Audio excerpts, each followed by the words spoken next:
Welcome to VOA Pakistan. Israel जिस झटके में आया वो चुका देने वाले मनाजिर जो हमास ने जारी किए। हमास ने पूरी दुनिया के सामने जो इसराइली डेड बॉडीज़ थी वो इसराइल को वापस की, तो पूरी दुनिया के सामने उन्होंने यानी दिखा के किया। तो उसके बाद इसराइल में एकदम कोहराम मच गया, एकदम से कोहराम बरपा हुआ कि इन्होंने तो सोचा भी नहीं होगा कि इस तरीके से इनकी डेड बॉडीज़ मिलेंगी, जबकि पहले जो सूरत हाल थी वो मुख्तलिफ थी। याद रहे कि जैसे इसराइल ने फ़लस्तीनियों पर बमबारी की, उसके बाद फ़लस्तीनियों को तहस नहस किया, उनके यानी तमाम घर बार बिल्डिंग्स गिरा दिए। तो उसके बाद कुछ जो इसराइली बचे वो जनाब अपना घर बार छोड़ने पे मजबूर हुए, उन्होंने हिजरत की, मुख्तलिफ़ कैंपों में रहने लगे, लेकिन कैंपों तक बमबारी करता रहा इसराइल। तो इस सारे सिनेरियो में जो अब हमास ने बताया है कि उन्होंने कहा है कि ये जो डेड बॉडीज़ हैं उन्होंने इसराइल को पहले इन्फॉर्म किया था कि यहाँ पर ख़ास फैमिलीज़ के लोग हैं इसराइलियन, तो आप जो बमबारी कर रहे हैं ये जो है बड़ा ख़तरनाक हो सकता है, इस बमबारी में ये मारे जा सकते हैं। लेकिन इसराइल हवास बाख्ता हो चुका था, बिल्कुल कब्ज़ा करना चाहता था, एकदम से तमाम फ़लस्तीनियों को मारने के दर पे था, तो उसने बमबारी जारी रखी, हत्ता कि मसाजिद को नहीं छोड़ा, हॉस्पिटल उसने गिरा दिए। नेतन्याहू इतना यानी ताकत के बलबूते पर अंधा हो चुका था कि उसने कैंप जो थे उनको भी बमबारी से उड़ा दिया, और जो गाड़ियाँ फूड लेकर आ रही थी, क्योंकि वहाँ पे जितनी यानी जंग से हालात ख़राब किए नेतन्याहू ने, तो वहाँ खुराक की किल्लत हो गई, लोगों को खाने पीने की तकलीफ़ थी।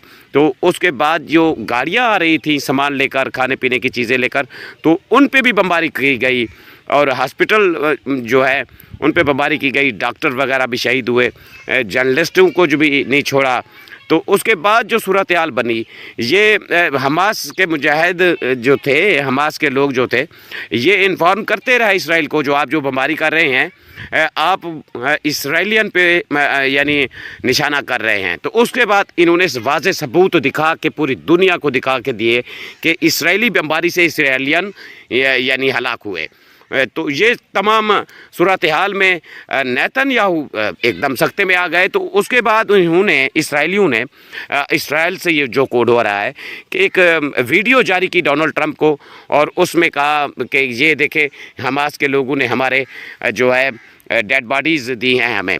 तो उस सारे तनाजुर में इसराइली कोड कर रहे हैं, यानी इसराइली मीडिया कोड कर रहा है कि डोनाल्ड ट्रंप नाराज़ हुए। लेकिन सोचने की बात है, ये डोनाल्ड ट्रंप को भी इस तरह से यानी यूँ कह सकते हैं कि चूना लगा रहे हैं या घसीट रहे हैं कि जो है डोनाल्ड ट्रंप तमाम हालात से भी वाकिफ़ बैठे हैं कि उन्होंने ट्रंप ने जो कहा था कि एकदम इसराइलियों को छोड़ दिया जाए, तो हमास ने भी उसका जवाब दिया था। इस सारी सूरत हाल में अब जो हमास ने यानी ये वीडियोज़ पूरी दुनिया को दिखाई हैं, पब्लिक के सामने लेकर आए हैं, और इन पर जो डेड बॉडीज़ थी इनके ऊपर बाकायदा उन्होंने लिखा कि ये पोस्टर पैम्फलेट चस्पा किए कि ये इसराइली बमबारी से हलाक हुए हैं। तो किस तरीके से इसराइल को इनकी जो चालाकियाँ और बदमाशियाँ थी बेनकाब कर दिया हमास ने। आखिर में बताता चलूँ कि अमेरिकी स्टेट डिपार्टमेंट में बड़ी तब्दीलियाँ हो रही हैं। डोनाल्ड ट्रंप साहब ने काश पटेल साहब को FBI डायरेक्टर नामज़द कर दिया है। काश पटेल इससे पहले भी यानी जो सूरत हाल है उसमें बड़ी तब्दीलियाँ डोनाल्ड ट्रंप साहब मुख्तलिफ इंफॉर्मेशन और दूसरे शोबों में कर रहे हैं, जो इंटेलिजेंस इदारे हैं उनमें बड़ी तब्दीलियाँ कर रहे हैं। तो अब जो सूरत हाल है, ये काश पटेल साहब को डोनाल्ड ट्रंप ने जो है बाकायदा तौर पर अब जो है FBI का नया डायरेक्टर नामज़द कर दिया है। تو آنے والے دنوں میں جو بھی صورتحال بنتی ہے آپ کو دوبارہ ولاگ میں بتا